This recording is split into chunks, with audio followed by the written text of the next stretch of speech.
Bharat Nepal border पर करीब 3 महीने से मधेसियों का आंदोलन चल रहा है। भारत से नेपाल को जो जरूरी सामान भेजा जाता है वो दरअसल भारत के रक्सौल से होकर जाता है। रक्सौल बॉर्डर को मधेसियों ने जाम कर रखा है। नेपाल की तराई में रहने वाले लोगों को मधेसी कहा जाता है। मधेसियों का भारत के साथ बाकायदा शादी ब्याह का रिश्ता रहा है। तो आखिर क्या है मधेसियों की मांग? मधेसी क्यों नेपाल सरकार के खिलाफ आंदोलन कर रहे हैं? भारत नेपाल बॉर्डर से आपके संवाददाता अंकित गुप्ता की ग्राउंड रिपोर्ट देखिए।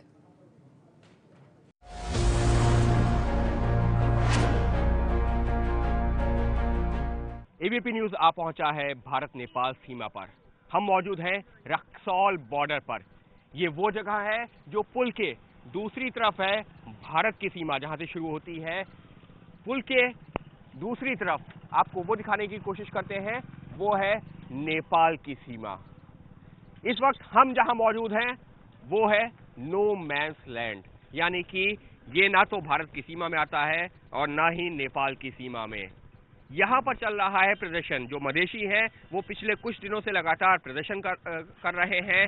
इस बीच में यहां पर हो हंगामा हुआ है, पथराव हुआ है, लाठीचार्ज हुआ है, गोलीबारी चली है और जिसमें एक मधेसी की मौत भी हुई है। ये वो पुल है जिससे भारत के रास्ते जब नेपाल में सामान आते हैं तो फिर बहुत बड़ी संख्या में, जैसी जानकारी निकल के सामने आई है, करीबन 70% माल जो कि भारत से नेपाल जाता है वो इसी रास्ते से, इसी पुल से होता हुआ भारत से नेपाल जाता है। लेकिन अब ये पुल पूरी तरीके से बंद कर दिया गया है। हालांकि लोग पैदल जा जरूर रहे हैं, लेकिन जो बड़े ट्रक्स हैं वो यहाँ पर नहीं आ पा रहे हैं। आपको आगे लेकर के चलते हैं नेपाल की तरफ। नेपाल सीमा जो अभी हमसे कुछ ही मीटरों की दूरी पर है, वहां लेकर चलते हैं। उससे ठीक पहले जो मधेसी यहाँ पर धरने पर बैठे हुए हैं, इन लोगों से भी बातचीत करते हैं कि आखिर ये पूरा विवाद क्या है। आप लोग यहाँ पर जाम करके बैठे हुए हैं। 2 दिन पहले हमने देखा था कि गोलीबारी तक हुई थी, एक युवक की मौत भी हो गई मधेसी की। पूरा विवाद क्या है? पूरा विवाद क्या है कि मधेसियों ने 240 वर्ष से खास पहाड़ी शासक का गुलाम बना हुआ है। वो गुलामी हटाने के लिए पूरे मधेश में करोड़ों मधेसी लोग आज आंदोलन में है, जबकि नेपाल के आधा भूभाग में मधेसियों बैठता है और आधा से ज्यादा संख्या मधेसियों का है। और मधेसियों के संविधान में कोई अधिकार नहीं है, न नागरिकता हम लोग का समान अधिकार है, न कोई कार्यपालिका में, न न्यायपालिका में और न राज्य के कोई भी अंग में हम लोग का प्रतिनिधित्व है। क्या मांग क्या कर रहे हैं? ये जो नया संविधान है इसमें और जगह मिलनी चाहिए, मधेसियों को अधिकार ज्यादा मिलने चाहिए। सबसे एक नंबर तो हम लोगों का है सीमांकन। मधेश का जब पूरा सीमान है वो हम लोग को मधेश को दे और हम लोग को नागरिकता में 1 नंबर नागरिकता बनावे। नागरिकता में भी हम लोगों का कटौती कर अधिकार अपने को ज्यादा रखा है, हम लोगों को कम दिया है। इसलिए हम लोगों को संविधान में भी जितना पहाड़ियों का हक है उतना हम लोगों को मधेसी की भी हक होना चाहिए। दूसरे का हम लोगों को समानुपातिक समावेश ही चाहिए। नेपाल के हर एक अंग में मधेसियों को भी जितना नौकरी पहाड़ी को देता है उतना हम लोगों को भी होना चाहिए। क्या तो उन लोगों से वो लोग 48% है, हम लोग 52% मधेसी हैं, इसलिए उन लोगों से ज्यादा है। तो मधेसी का हक छीन कर पहाड़ियों को दे रहा है। जितना आमदनी जो बॉर्डर से हो रहा है हम लोग मधेश से हो रहा है और सब वो लोग प्रयोग करता है। हम लोग मधेसी में उतना विकास भी नहीं कर रहा है, इसलिए हम लोगों का इसके लिए आंदोलन किए हुए हैं। अपने अधिकार के लिए सामान्य अधिकार चाहिए। हम लोगों का जो मधेश का जितना अंग है हम लोग मधेश को आप लोगों का अब क्या करेंगे? देखिए, नेपाल का जो संविधान सभा है वो संविधान सभा से संविधान बनाई जाए, ये मधेसियों की मांग है। और वो संविधान सभा का चुनाव तो हुआ, वहाँ पे हमारी प्रतिनिधि भी थे, लेकिन हमारी बात को वहाँ नहीं सुना गया। तब हम सड़क पे आए।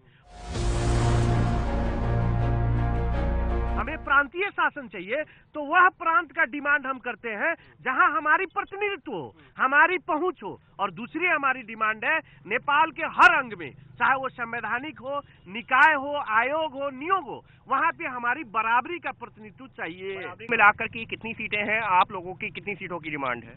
कुल 1 से 65 है। प्रत्यक्ष जो जनता के प्रत्यक्ष मतदान से प्रत्यक्ष निर्वाचित होगा वह 1 से 65 है।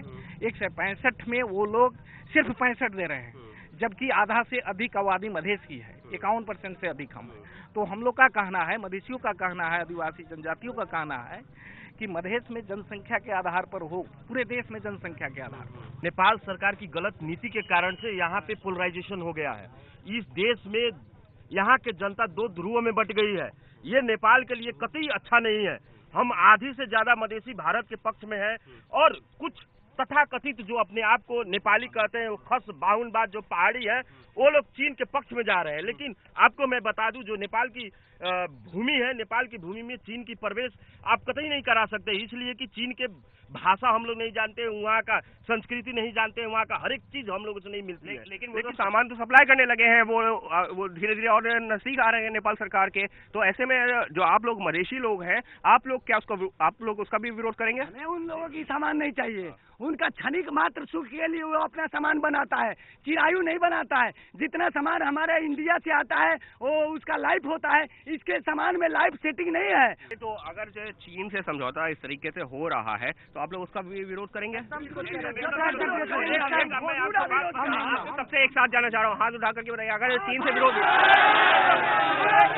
एक साथ मोदी सरकार से आप लोग क्या उम्मीद कर रहे हैं? मोदी सरकार से सरकार के साथ हम लोग हैं। हम हैं। देखिए,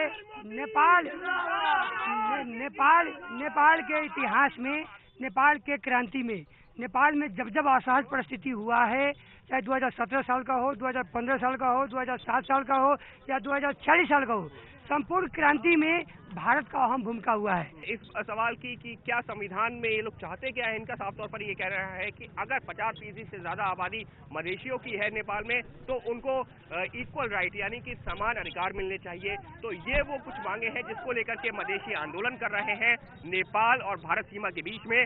और कुछ दिनों पहले भी हमने देखा था, 2 दिनों पहले, कि यहाँ पर लाठीचार्ज भी हुआ था, पथराव भी हुआ था, एक युवक की जान भी गई है। लेकिन इन मधेसियों का यही कहना है कि जब तक इनको समान अधिकार नहीं मिलता ये प्रदर्शन यूं ही जारी रहेगा। कैमरा पर्सन ललित के साथ Ankit Gupta, ABP News, Bharat Nepal border.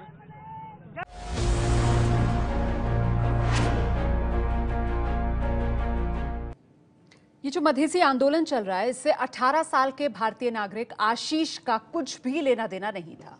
वो नेपाल के बीरगंज अपने दोस्त से मिलने गया था, लेकिन मधेसी आंदोलनकारियों के खिलाफ नेपाली पुलिस की कार्रवाई में आशीष की गोली लगने से मौत हो गई।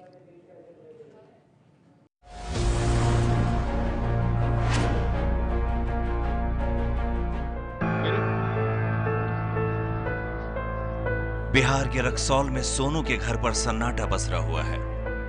सोनू की मां का रो रो कर बुरा हाल है। 18 साल के आशीष को घर के लोग प्यार से सोनू कहकर बुलाते थे। आशीष दरभंगा में बीए पार्ट 1 का छात्र था। त्योहार में वो रक्सौल में अपने घर पर आया हुआ था। 2 नवंबर को वो रक्सौल से करीब 10 किलोमीटर दूर नेपाल के बीरगंज में अपने दोस्त से मिलने गया था। आशीष रास्ते में था, तभी मधेसी आंदोलनकारियों और नेपाली पुलिस के बीच झड़प हुई। उसी दौरान नेपाली पुलिस की गोली आशीष के माथे पर लगी और उसकी मौत हो गई। वो 11 बजे यहाँ से निकला और उसके बाद वो हम लौटने के नहीं पता चला हम लोगों को। तो उसके बाद हम लोग उसको ढूंढ रहे थे पूरा। उसके बाद पता चला कि बीरगंज में बंद हो गई है। हम लोग पूरा उसको ढूंढ रहे थे। तो कुछ देर के बाद पता चला कि जो कि उसका मोबाइल से कॉल आया नारायणी हॉस्पिटल से, उसकी मामा के मोबाइल पर, जो नारायणी हॉस्पिटल के स्टाफ लोग, कर्मचारी लोग, उनकी नंबर देख कर उसके मामा के मोबाइल पर फ़ोन किया कि आशीष को यहाँ गोली लग गई है, जो कि अब यहाँ हॉस्पिटल में एडमिट है। वहाँ जाने के क्रम में वहाँ तब जब हॉस्पिटल में जाकर पता चला कि नहीं, डेथ वहीं हो गई थी। आशीष की मौत को लेकर प्रधानमंत्री नरेंद्र मोदी ने नेपाल के पीएम से बात की और घटना की जानकारी मांगी। प्रधानमंत्री नरेंद्र मोदी ने आशीष की मौत पर नाराजगी जताई। यहाँ पर त्योहार है, दिवाली का त्योहार है, छठ पूजा का त्योहार है। सोचा था कि परिवार साथ में मिलकर के त्योहार मनाएगा और उसके बाद में सोनू एक बार फिर से, यानी कि आशीष एक बार फिर से दरभंगा जाएगा और वो वहाँ जाकर के अपनी पढ़ाई करेगा। त्योहार के कुछ अच्छे दिन साथ में बिताने के लिए आशीष को यहाँ रोक लिया था, लेकिन क्या पता था कि ये अनहोनी हो जाएगी। कैमरा पर्सन ललित के साथ अंकित गुप्ता, एबीपी न्यूज, रक्सौल। और करीब 2 महीने से रक्सौल से नेपाल जाने वाली सड़क पर ट्रकों की आवाजाही पूरी तरीके से ठप है। भारत से सामान लेकर जो ट्रक नेपाल की तरफ गए, वो अब तक नहीं लौटे।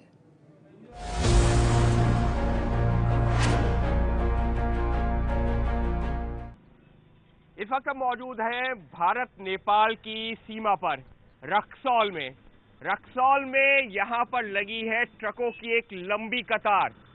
20 से 25 किलोमीटर तक कुछ इसी तरीके से खड़े हुए हैं ट्रक, जिसकी वजह से लगता है लंबा जाम। और ये जो ट्रक्स खड़े हुए हैं इनको जाना था नेपाल, लेकिन नेपाल की सीमा बंद है, लिहाजा 2, ढाई, 3 महीने से ये ट्रक ड्राइवर्स यहीं पर खड़े हुए हैं, बीच रोड पर ट्रक लेकर के साइड में खड़े हुए हैं, क्योंकि इनको भी कोई जानकारी नहीं है। कई सारे ट्रक ड्राइवर्स यहाँ पर मौजूद हैं, इन लोगों से बातचीत करते हैं कि आखिर कितने दिनों से ये इसी तरीके से खड़े हुए हैं। आप लोगों से जानना चाहेंगे, आपका नाम क्या है और कब से यहाँ खड़े हुए हो? 3 महीनों से खड़े हैं। मेरा इजहार नाम है। क्या आपके बताया क्या जा रहा है? नेपाल जाना था? कहाँ जाना था? नेपाल जाना है। हाँ, क्या बताया जा रहा है? लेकिन अभी कोई सुनाई नहीं है। सुनवाई नहीं है? नहीं। कब से खड़े हो आप? कब से खड़े हो? हाँ 2 महीना हो गया। 2 महीने से यहीं खड़े हो? हाँ। क्या बताया जा रहा है? गाड़ी में क्या सामान है? सामान का बारे में कंटेनर हम लोगों का क्या अंदर में तो हमको नहीं बता सकते। हाँ। क्या है, लेकिन नेपाल के अंदर में हम लोगों को जाना है। तो क्या बता रहे हैं तुम? क्या पता, हड़ताल है, लोग नहीं जाने दे रहा है। ब्रिज के ऊपर जो है शमियाना लगा के खड़ा है, लोग रास्ता बंद किया हुआ है। हाँ, तो जाने ही नहीं दे रहा। आप लोग 2 महीने से आप खड़े हुए हो। हाँ। आप 3 महीने से खड़े हुए हो। कब से खड़े हुए हो यहाँ पर? 2 महीना हो गया। कब से कुछ बात हो रही है कि ऐसे कब तक खड़े रहोगे? खुला, जब खुलने का बात हो रहा है तब दंगा फसंगा हो रहा है, बम गोली चल रहा है, तब से हम लोग पड़ा रहा है कुत्ता का माफी की जगह। तो यहाँ पर सड़क पे ही पड़े हुए हो तुम? तो अब कहाँ जाएंगे? इसी तो जगह कर क्या रहे हो? कुछ बात हुई, मालिक से बात हुई, या फिर ये क्या करना है? ये 2, ढाई, 3 महीने से मालिक से हम लोग बात कर रहे हैं तो बोल रहे हैं खुलेगा तो जाएगा, पार्टी वाला जो बताएगा वो होगा, जैसे होगा यहाँ या कहीं दूसरे जगह, लेकिन पार्टी का ऊपर निर्भर है।